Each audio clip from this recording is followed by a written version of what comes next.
Hey everybody, this is Rudy Sarzo and this is my podcast, The Dash, where we talk about everybody's journey here because we're all connected somehow, some way, and this is a way of finding out how we're connected here. Going back to the branding or putting together an image of you guys, the Guess Who, as a Canadian band, part of the British invasion. Now, since Canada is a Commonwealth country, Commonwealth of England, that wasn't too far-fetched.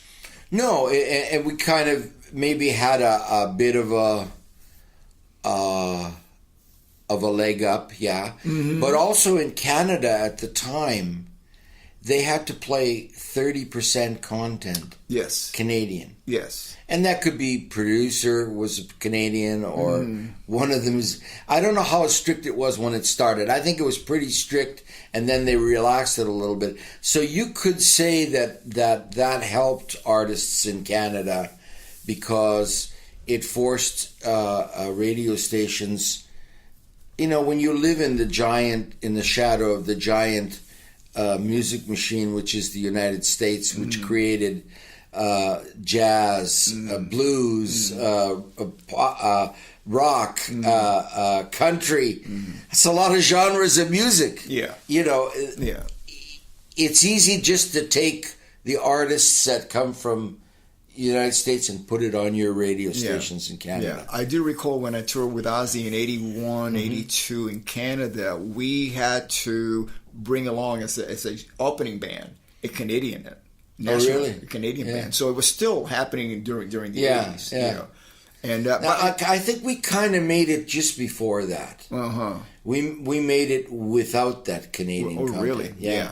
We had that. Which was great because it I got to hear a lot of great Canadian bands because of that. Yeah. And I always loved touring in Canada. You know, one thing that I found was if you got into certain more remote parts of the country where they don't get people tend to dance to heavy metal.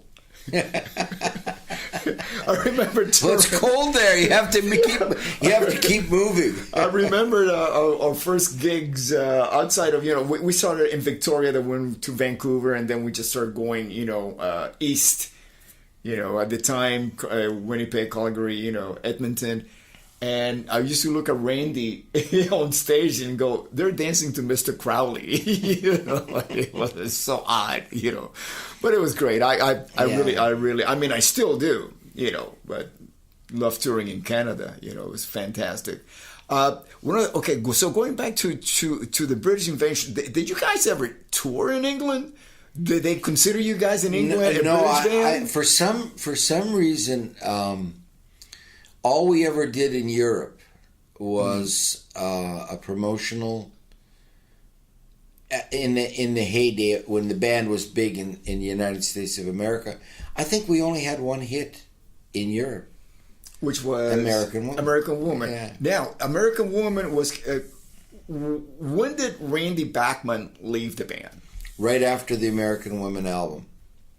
After it was released, recorded, and you guys were touring. We were touring already. And so in the middle of the tour, he leaves the band? He actually, the real story is that we were in Philadelphia playing a college there.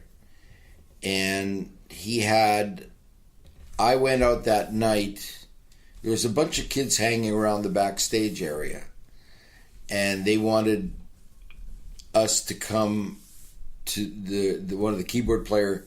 His father was a dentist, and they had a beautiful home with an indoor swimming pool, and they had their equipment set up. Of course, they wanted us to hear them because you want to get discovered, right? So I'm not sure if Jim went, but I went. That night, Randy was rushed to the hospital in Philadelphia with a gallbladder attack. So what are we going to do? On this tour, we're going to play with at the LA Forum, and the tour ends up at Fillmore East in New York City, right? So I went to that where the kids were, and I sat in with them and played, and I heard this guitar player play, and we did Undone. Who was he? Bob Sabelico. Bob Sabelico. Just a local kid. How old was 17. he? 17. Local Philadelphia kid who was really into the Guess Who. And great. Yeah, well, he's into music, period. Yeah. And now he's been my friend ever since then. Great. And he works with Fred Gretsch, has worked with Fred Gretsch, and he is... Gretsch, the drum company? Yeah, the guitar. And drums and all. Really? He's a good friend of Fred's. And he also is one of the sales heads of sales for Pearl Drums. Oh, wow. In Nashville. You will meet him. Yeah, great. Looking forward to it. Great jazz guitar player. Wow. And that was his forte, but of course, so you know that him and I would connect because of the jazz roots, obviously. Yeah. And so I got back. I said, "Well, I know this. I saw this kid play. I think he could come and play with us." So the next day, we went back to the doctor's house, the dentist's house. The equipment was still there. We sat there with him. And he played all those songs. We took him on tour with us. He saved the tour. Mm-hmm. And we paid him money. And then at the end, we bought him a sports car. An Alfa Romeo or something like that. This is while Randy was in the hospital. Yeah, but there's an end to this story. Okay. That is not so nice. Just before we played the Fillmore, which was the end of the tour. Fillmore East. East in New York City. We're in Springfield, Massachusetts, which is really not that far up in from New York. Mm-hmm. And Jim and Burton get really drunk that night. And there was trouble between the band and Randy really before this. There were different things that he was doing. They called him, an angry call in the middle of the night. His wife answers, and they said, "We want to talk to Randy." She doesn't know. She says, "He's in New York City." "He's where? What's he doing there?" "Well, he's getting a record deal for a local band in Winnipeg called the Mongrels." Bang! Phone goes down. I get blasted out of my bed. "We're driving to New York City right now. We're not leaving tomorrow to go to the Fillmore." We're up all night. We drive to New York City. We knew where he was staying. He was staying at the City Squire. You remember that hotel in New York City? Yeah. Okay. Yeah. So we go to the lobby, and we're gonna go up to his room. He's not there. He's already at the record company. So we sit in the lobby till he gets back, and then when he walked in, I'm sure he didn't know what to make of it. So we went upstairs, had the meeting, and Burton said, "Randy, you're out of the band."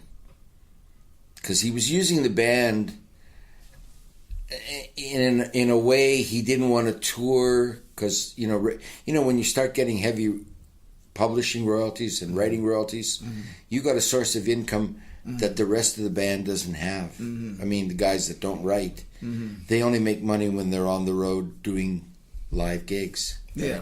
So he was starting to manipulate the band in the background to create an empire in Winnipeg where he would sign publishers and sign local bands to see if he could make that happen again, like the Guess Who, right? Yeah. Which is a smart business deal. I don't mind. Yeah. I wouldn't mind that if it hadn't been.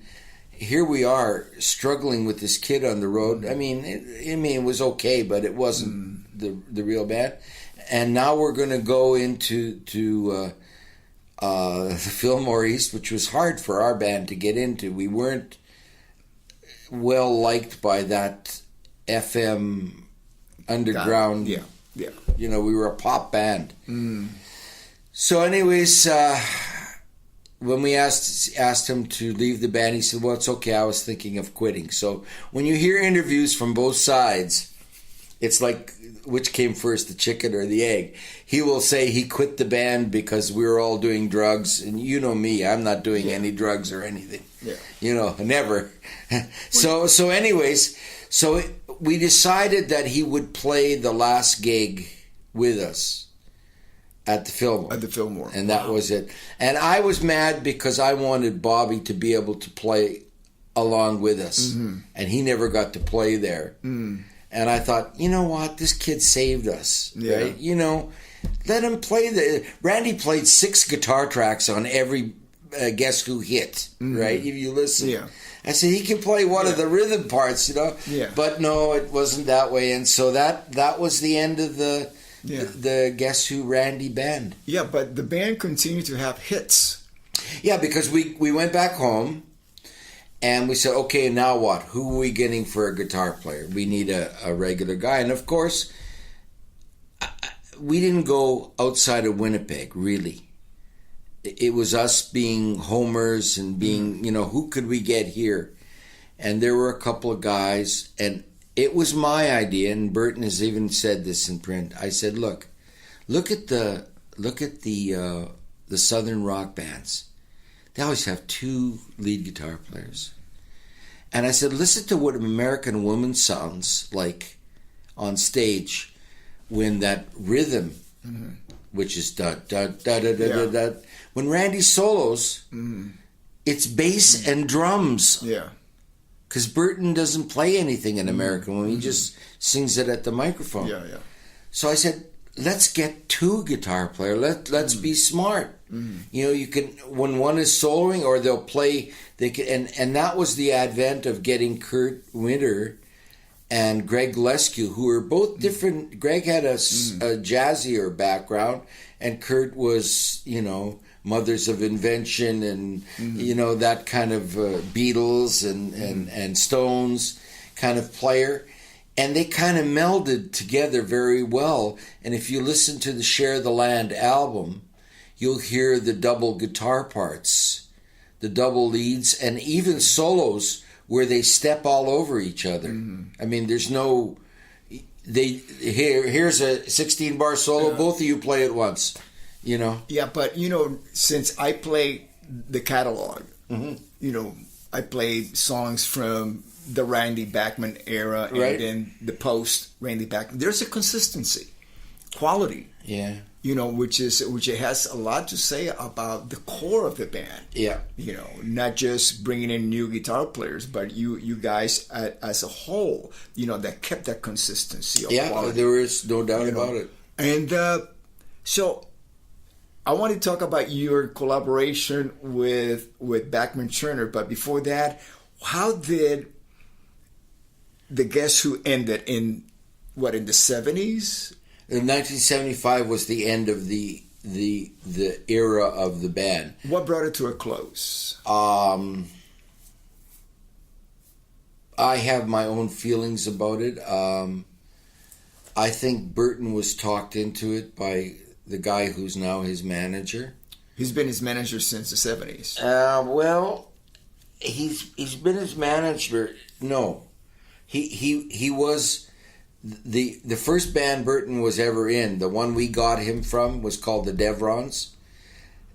That guy, it was a young kid. He managed them, right? So he was a lifetime friend of Burton's, who was on the fringe of. He worked for Portrait Records in L.A. when we were breaking up, and my theory is that he talked to Burton, and he talked to Portrait. It was one of those things that Burton, you should go out on your own, you know, come to Portrait Records, and I'll get you a record deal. And he probably went to Portrait and said, "What if I can deliver you Burton Cummings as an artist?" And that's what I think happened. I don't know it for sure, but somebody talked to him and said, "You don't need to be in this band. You're the star, you know. Otherwise, why would you break up that band? If you want to do a single, a solo album, talk to your guys in the band. Say, look, let's not break this up because this is the goose that lays the golden egg right now. You know, but that never happened. Yes. I don't know why.